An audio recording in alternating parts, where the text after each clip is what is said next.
Hello dear students. आज हम लोग इलेक्ट्रिसिटी का एक अगला टॉपिक पढ़ेंगे जिसका नाम है heating effect of current. Heating effect of current. हम लोग को मालूम है कि जब करंट किसी वायर में फ्लो करता है तो उस वायर में थोड़ी हीट डेवलप हो जाती है। इसी कैरेक्टरिस्टिक को यूज़ करेंगे और समझेंगे कि ये हीटिंग इफेक्ट करंट का क्या होता है। तो आप देखिए कि जब करंट किसी भी वायर में फ्लो करता है तो उसमें हीट डेवलप होती है। वो हीट क्या होती है? करंट के स्क्वायर के डायरेक्टली प्रोपोर्शनल होती है।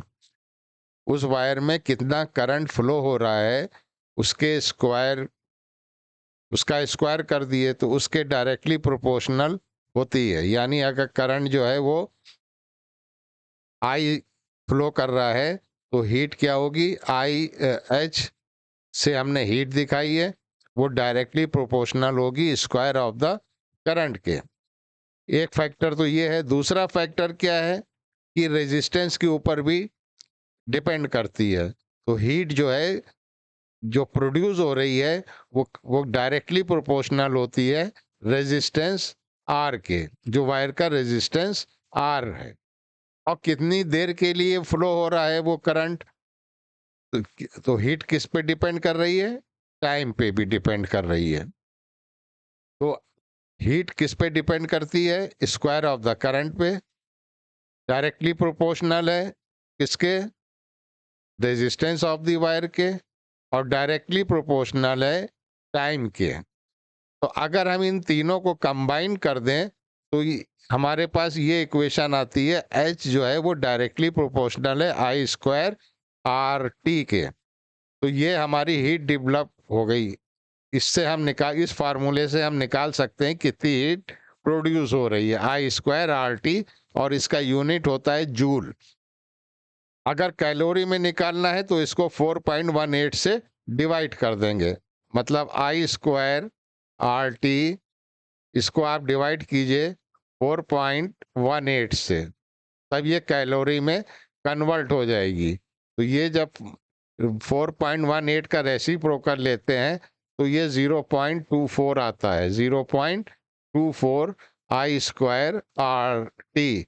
अब आप इस कह सकते हैं कि कैलोरी में इतनी ही डेवलप होगी। तो अगर कैलोरी में आपको वैल्यू निकालना है तो 0.24 से मल्टीप्लाई करेंगे। और इसको कहते हैं जूल्स लॉ ऑफ हीटिंग। ये साइंटिस्ट थे जूल, उनके नाम पे पड़ा है जूल्स लॉ ऑफ हीटिंग। तो अब फार्मूला क्या आया? H is equal to I square R T, I square R T.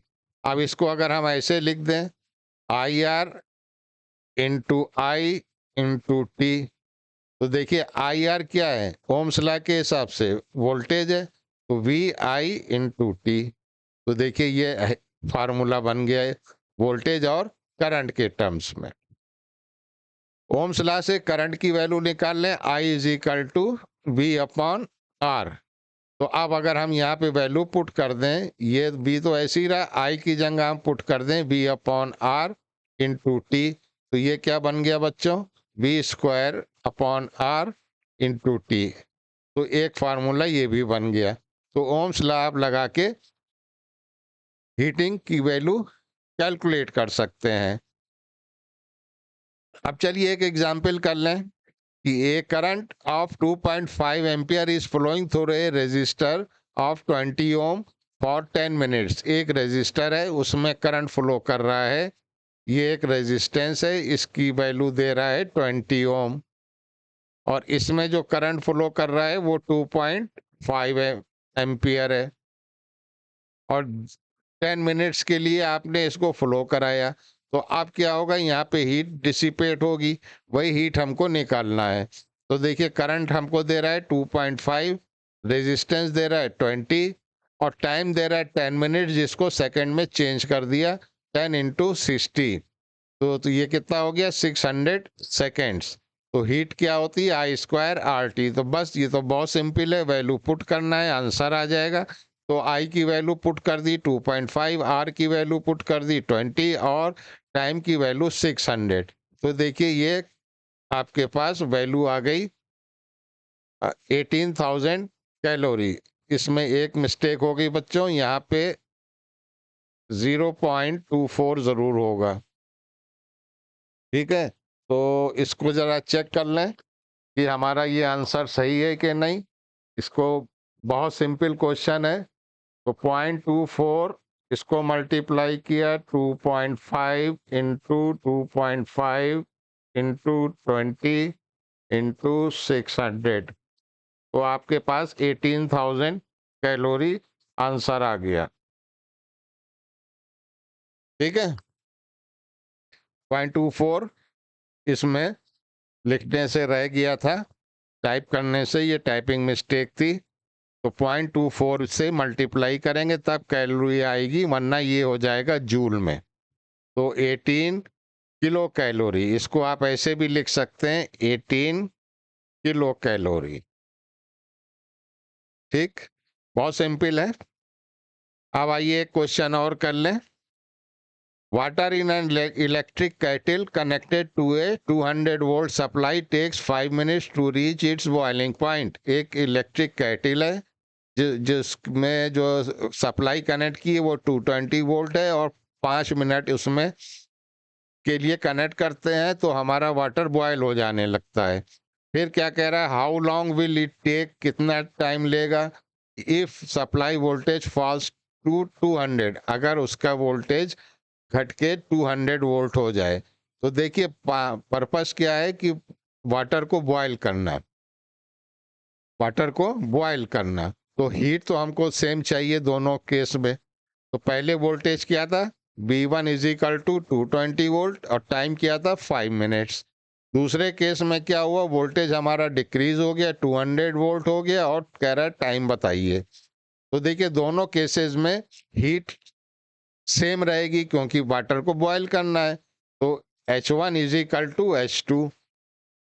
अभी फार्मूला हमने देखा था कि क्या था, H का फार्मूला क्या निकाला था, V² upon R into T. बस इसी का यूज करना है। क्यों, क्योंकि हमें वोल्टेज दे रहा है और एक का टाइम दे रहा है। रेजिस्टेंस तो सेम रहेगा, इलेक्ट्रिक केटल का रेजिस्टेंस तो चेंज नहीं होगा। तो पहले केस में क्या होगा, V1² upon R into T1, V2² upon R into T2, क्योंकि रेजिस्टेंस केटल का सेम रहेगा। वोल्टेज कम हो गया तो क्या हो गया, रेजिस्टेंस थोड़ी चेंज हो जाएगा। तो ये दोनों हीटें इक्वेट कर दी हमने। अब V1 हमें दे रहा है 220 वोल्ट, ठीक है, रेजिस्टेंस R हमने मान लिया है और टाइम 5 मिनट्स। दूसरे केस में क्या है, वोल्टेज डिक्रीज हो गया, 200 हो गया, टाइम हमें निकालना है T2, रेजिस्टेंस वही रहेगा। तो देखिए रेजिस्टेंस तो डिनोमिनेटर से कैंसिल आउट हो गया। अब जब इसको सॉल्व किया तो T2 की वैल्यू जो आई वो 6.05। तो देखिए वोल्टेज कम हो जाने की वजह से टाइम ज्यादा लग रहा है। कितना लग रहा है, 6.05 मिनट्स। आप चाहिए तो टाइम को सेकंड में भी चेंज करके कैलकुलेट कर सकते हैं। तो ये था आज का टॉपिक बच्चों, heating effect of the current. तो उम्मीद है आपको समझ में आ गया होगा। अगर कोई भी पॉइंट जो क्लियर नहीं है, कमेंट बॉक्स में प्लीज़ ज़रूर बताइएगा। और आपसे रिक्वेस्ट है, हम्बल रिक्वेस्ट है कि वीडियो को लाइक कीजिए, शेयर कीजिए और प्लीज़ सब्सक्राइब ज़रूर कर लीजिए मेरे यूट्यूब चैनल को। आपके सब्सक्रिप्शन से हमें हौसला अफजाई मिलती है, इनकरेजमेंट मिलता है। तो प्लीज़ वीडियो को लाइक ज़रूर करिए, शेयर ज़रूर करिए और चैनल को सब्सक्राइब कीजिए। ये मेरी आपसे हम्बल रिक्वेस्ट है। मिलते हैं नेक्स्ट वीडियो में। Till then good bye.